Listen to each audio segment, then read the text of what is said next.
প্রিয় শিক্ষার্থী, অনলাইন ক্লাসে তোমাদেরকে স্বাগত জানাচ্ছি। কেমন আছো তোমরা? আশা করি ভালো আছো, নিরাপদে আছো। এই ক্লাসটা নিতান্তই একাদশ শ্রেণীর জন্য। অর্থনীতি প্রথম পত্র থেকে পড়াবো। অর্থনীতি প্রথম পত্র থেকে আমি গত এক মাসে আমি প্রায় 10-12টি ক্লাস তোমাদেরকে দিয়েছি। দ্বিতীয় এবং তৃতীয় চ্যাপ্টার থেকে, ইভেন প্রথম চ্যাপ্টার থেকে আমি একটি ক্লাস তোমাদেরকে দিয়েছি। আজকে তোমার প্রথম চ্যাপ্টার থেকে দ্বিতীয় ক্লাস দেব। প্রথম চ্যাপ্টার থেকে তোমাদেরকে অর্থনীতি সংজ্ঞা প্লাস অর্থনীতির সমস্যা নিয়ে কিছু আলোচনা করেছি। আজকে তোমাদেরকে পড়াবো হচ্ছে মৌলিক অর্থনৈতিক সমস্যা নিয়ে কিছু আলোচনা করব। ঠিক আছে, মৌলিক অর্থনৈতিক সমস্যা। তাইলে মৌলিক অর্থনৈতিক সমস্যাটা কি? উৎপাদন ভোগ বন্টনের উদ্দেশ্যে মানবীয় কর্মপ্রচেষ্টার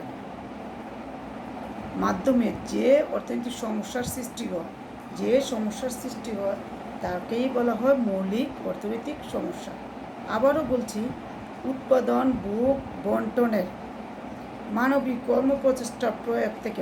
কর্মপ্রচেষ্টা প্রয়োগ থেকে যে সমস্যার সৃষ্টি হয় তাকে বলা হয় মৌলিক অর্থনৈতিক সমস্যা। ঠিক আছে, অর্থাৎ দেখো, মানুষের সকল কর্মপ্রচেষ্টার মূল উদ্দেশ্য কি? অভাব পূরণ করা। কিন্তু আমাদের অভাব অসীম, কিন্তু সম্পদ সীমিত। এই সীমিত সম্পদটি দিয়ে আমাদেরকে এই অসীম অভাব পূরণ করে নেওয়াটাই হচ্ছে অর্থনৈতিক সমস্যা।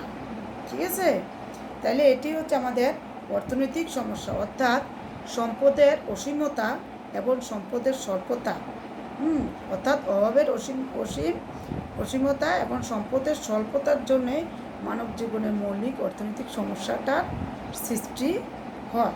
ঠিক আছে, তাইলে দেখা যায় মার্কিন অর্থনীতিবিদ পল এ স্যামুয়েলসন বলেছেন, মানব জীবনের 3টি মৌলিক অর্থনৈতিক সমস্যার কথা তিনি লিখেছেন। প্রথমটি হচ্ছে কি উৎপাদন করা হবে, দ্বিতীয়টি হচ্ছে কীভাবে উৎপাদন করা হবে, তৃতীয়টি হচ্ছে কার জন্য উৎপাদন করা হবে।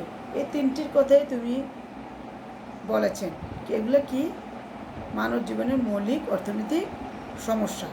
এই 3টি সমস্যা ছাড়াও আরও কিছু সমস্যা রয়েছে, যেমন উৎপাদন এবং বন্টনের কার্যের দক্ষতাজনিত সমস্যা, সকল উপকরণের পূর্ণ নিয়োগ জনিত সমস্যা, উৎপাদন ক্ষমতা দক্ষতা বৃদ্ধিজনিত সমস্যা। এছাড়াও আরও এই 3টি সমস্যা দেখা দিতে পারে। ঠিক আছে, আমি আবারও বলছি যে মৌলিক অর্থনৈতিক সমস্যাটা কি, মৌলিক অর্থনৈতিক সমস্যাগুলো কি কি। তাইলে আবারও বলছি, মৌলিক অর্থনৈতিক সমস্যাটা কি?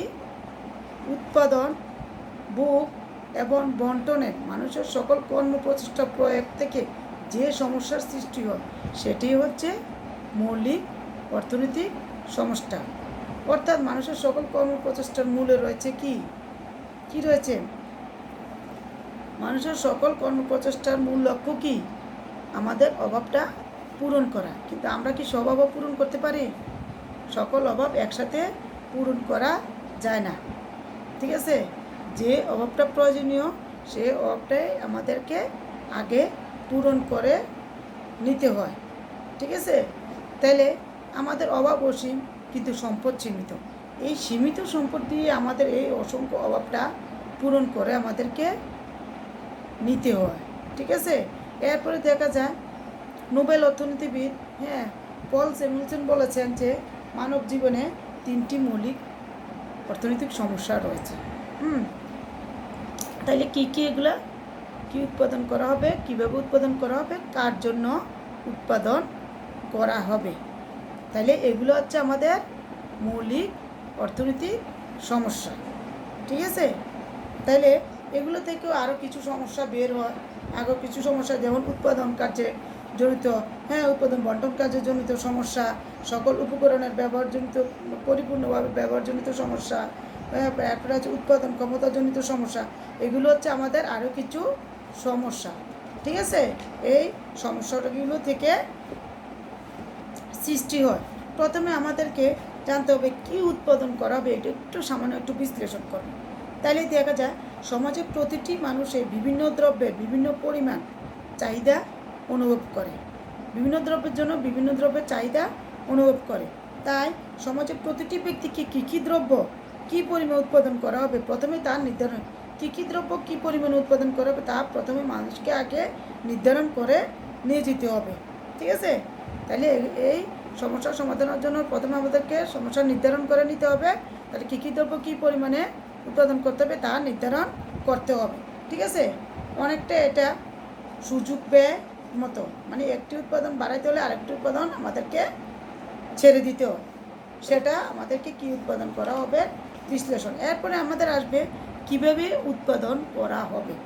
দেখো, একটি দ্রব্যের নির্দিষ্ট পরিমাণ, হ্যাঁ, শ্রম, বেশি শ্রম কম মূলধন, হ্যাঁ, অর্থাৎ অথবা বেশি মূলধন কম শ্রম, এই দুটি উপাদানের সাহায্যে যে কোনো একটি দ্বারা উৎপাদন করা যাবে। তাইলে এইগুলো হচ্ছে আমাদের কিভাবে উৎপাদন করা হবে।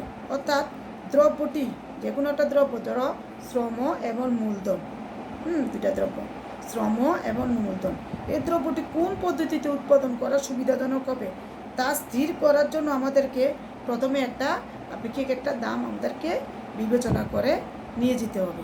সেটি হচ্ছে আমাদের কিভাবে উৎপাদন করা হবে। এরপরে আমাদের আসবে কার জন্য উৎপাদন করা হবে। সমাজের প্রতিটি মানুষের জন্য মোট উৎপাদনের, হ্যাঁ, বন্টনটা, উৎপাদনের যে বন্টনটা কিভাবে হবে, এই সমস্যাটি, হ্যাঁ, আমাদের দুজন অর্থনীতিবিদ, যেমন অর্থনীতিবিদ ডেভিড রিকার্ডো তোমরা জানো, ডেভিড রিকার্ডো হচ্ছে অর্থনীতির জনক। ঠিক আছে? ডেভিড রিকার্ডো এবং অ্যাডাম স্মিথ, হ্যাঁ, অর্থনীতির জনককে অ্যাডাম স্মিথ, হ্যাঁ, এরপরে অর্থনীতির জনক অ্যাডাম স্মিথ এবং ডেভিড রিকার্ডো থেকে শুরু করে বর্তমানকালের অর্থনীতিবিদদের মধ্যে একইভাবে সক্রিয়ভাবে চলে এসেছে। তাহলে কোন প্রক্রিয়াটা কিভাবে সমাজে মানুষের মধ্যে এই মোট উৎপাদনের প্রক্রিয়াটা, বন্টন প্রক্রিয়াটা কিভাবে উৎপাদন করা হবে, এটাই এটা একইভাবে সক্রিয় রয়েছে। ঠিক আছে? এরপরে দেখা যায় মানব সমাজে, হ্যাঁ, সম্পদের বৈষম্য থাকা বিভিন্ন শ্রেণীভুক্ত ব্যক্তিভুক্তের চাহিদার মধ্যেও তাদের বিভিন্ন চাহিদার মধ্যেও পার্থক্য রয়েছে। তাহলে এক্ষেত্রে এখানে দেখা যাচ্ছে বেশিরভাগে বন্টন তত্ত্বটা একটা গুরুত্বপূর্ণ ভূমিকা পালন করে এসেছে। তাহলে কোনটা লাস্টেরটা, কার জন্য উৎপাদন করা হবে। তাইলে আমরা এখানে তিনটি অর্থনৈতিক সমস্যা নিয়ে আলোচনা করে এসেছি। এটা কী উৎপাদন করা হবে, কীভাবে উৎপাদন করা হবে, কার জন্য উৎপাদন করা হবে। তাইলে আজকে তোমাদের এটুকু পড়া থাকবে মানব জীবনের মৌলিক অর্থনৈতিক সমস্যা কী, সমস্যাগুলো কী কী, এগুলা। ধন্যবাদ তোমাদেরকে।